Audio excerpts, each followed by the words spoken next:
Hello， 大家好，我是商周的逸轩，懂商业看商周。这星期我们来聊生物多样性。先别急着滑走，因为接下来的内容可能会颠覆你对这个世界的一些想象。你有没有注意过一些怪事？有时候走过一栋玻璃大楼，会看到玻璃窗上留下一块块白白的痕迹，像是什么东西高速撞上去留下的印子。再想远一点，小时候在田里、在水沟边，很容易看到一种跟拇指差不多大的青蛙，下过雨就会出现，它叫赤蛙。现在呢，你有多久没有再看见它了？这些事情看起来很零碎，一面玻璃，一个痕迹，一种慢慢消失的生命。我们平常可能不会多想，但是很多环境的巨大变化，往往就是从这些不对劲的小细节开始的。今天看完这支影片，你会知道：第一，为什么大楼的透明玻璃会成为鸟类最致命的陷阱；第二，为什么守住一只鲸豚竟然和减碳、气候变迁产生关联；第三，为什么伤害环境的企业会被银行拒之门外。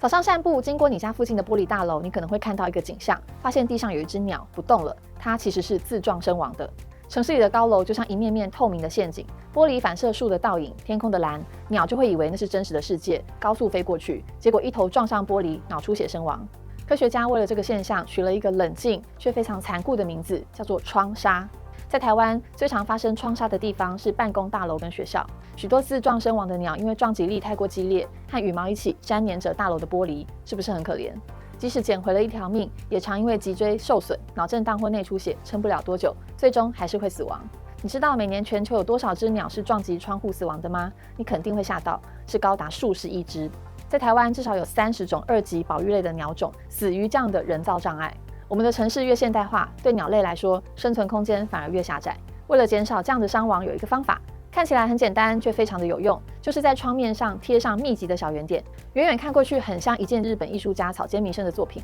这些点点不是装饰，也不是美化，它们的功能就是让飞行中的鸟可以看得出来前方是有东西的，而自动转向。而且这些点点怎么贴也很重要，点跟点之间，国际常见的间距是10公分，但在台湾像绿袖眼这种体型比较小的鸟，就算只有10公分，它们还是可能判断是可以飞越的空隙，结果一头撞死。因此间距要缩小到每5公分贴一个点，玻璃才会真的被辨识成一道障碍。为了减少窗杀，让天空飞行的鸟类能在城市找到安全的路线，越来越多企业开始从自己眼前那面玻璃做起。像是第一银行，他们就发现部分航舍本身就是窗杀的热点，于是他们先把自家航舍的玻璃贴上防撞点。不仅如此，还进一步推广这套做法，包括台大、政大多所大学，还有动物园这些玻璃多、树木多的地方，一银都协助张贴防撞点，让更多的建筑拥有保护鸟类的安全标记。多数人印象中的银行会议谈的是放款、投资、理财，可是有一段时间，他们反复讨论的是分行玻璃上的那一排小圆点要怎么贴，才可以真正减少鸟类的伤亡。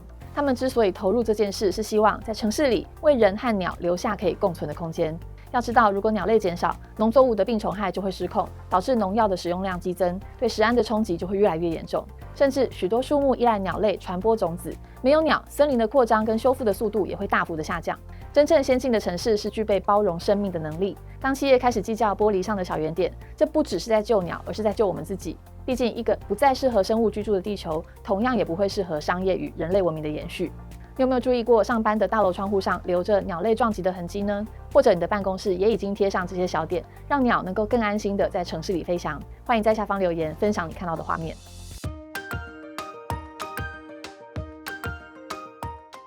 有人出海，把保育的目光投向鲸鱼和海豚。第一银行也是在这样的行动里加入研究团队。你可能会觉得很违和，银行干嘛研究鲸豚呢？答案藏在一个不太直观的科学事实里。鲸鱼与海豚在海洋里扮演一个很少被注意到的角色，它们会把空气中大量的碳长时间留在身体里。以鲸鱼为例，它们一生都在海中游动觅食，身体会像一个移动的仓库，把大量的碳一点一点的存进体内。一只鲸鱼一生捕捉的碳相当于几十万棵树，是不是很惊人？当它们的生命走到尽头，身体沉入深海，这个过程被称为鲸落，碳就随着它们的身躯被留在海底，留存的时间不是几年，而是上百年甚至上千年。深海于是成了一座安静的保险库，长时间的把碳锁住。因此，守住鲸鱼和海豚也等于替地球守住一笔看不见的碳存款。理解这件事之后，第一银行与黑潮海洋文教基金会合作，投入鲸豚研究，展开一项缓慢、需要高度耐心的工作。研究人员在海上一只一只拍摄鲸豚的尾鳍，比对花纹，建立资料库，每一条纹路都不会重复，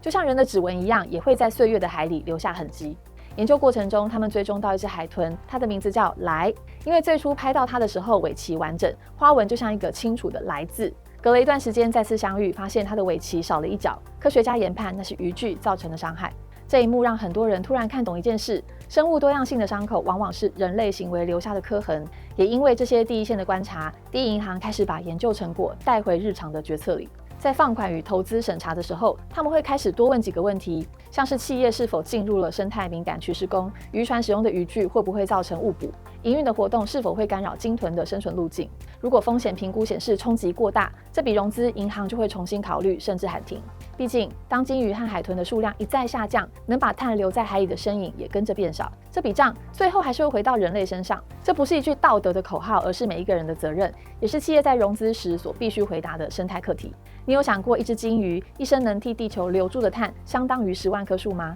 下一次当你在海边、海洋乐园或是在新闻画面里面看见鲸鱼跟海豚，你会不会有不一样的感受？欢迎把你的想法在底下留言告诉我。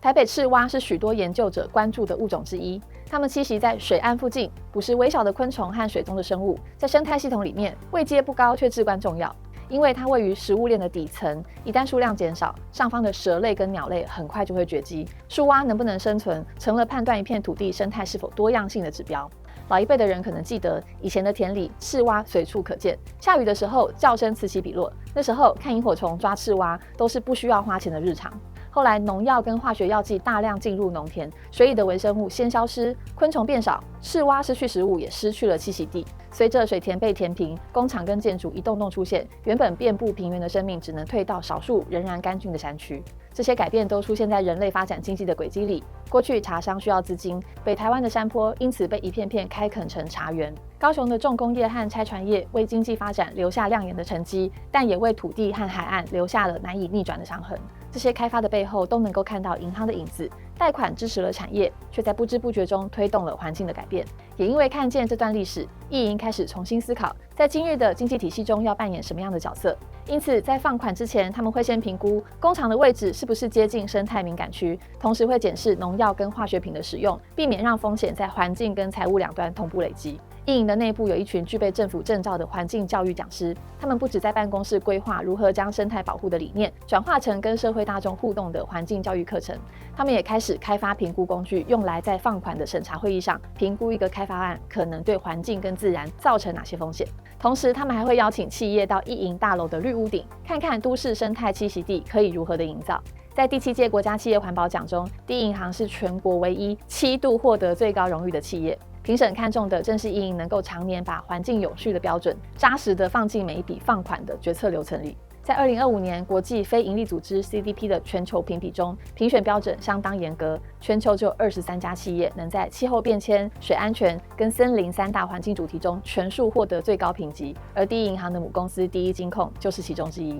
最后也想提醒大家，每一个物种的消失都像生态这座大桥上掉落的一块砖，当裂缝累积到一定的程度，再亮眼的经济成就也会有撑不住的一刻。生态唯有多样，这道墙才能挡下气候变迁跟未知风险的冲击。环境永续不是挂在墙上的标语，而是我们如何守住多样性的根本，让土地跟水域还能在未来温柔地支撑我们。大家如果对今天的内容有兴趣，都可以参考资讯栏里面的连结，有更详尽的报道。如果你对今天的影片有任何想法，都欢迎留言告诉我们。喜欢的话，请帮我按个喜欢、订阅、开启小铃铛。还有，我们也开放超级感谢的功能，我们很需要大家的支持。最后，很谢谢上次超级感谢的朋友们，你们的支持是我们进步的最大动力。我是商周的逸轩，懂商业看商周，我们下期见，拜拜。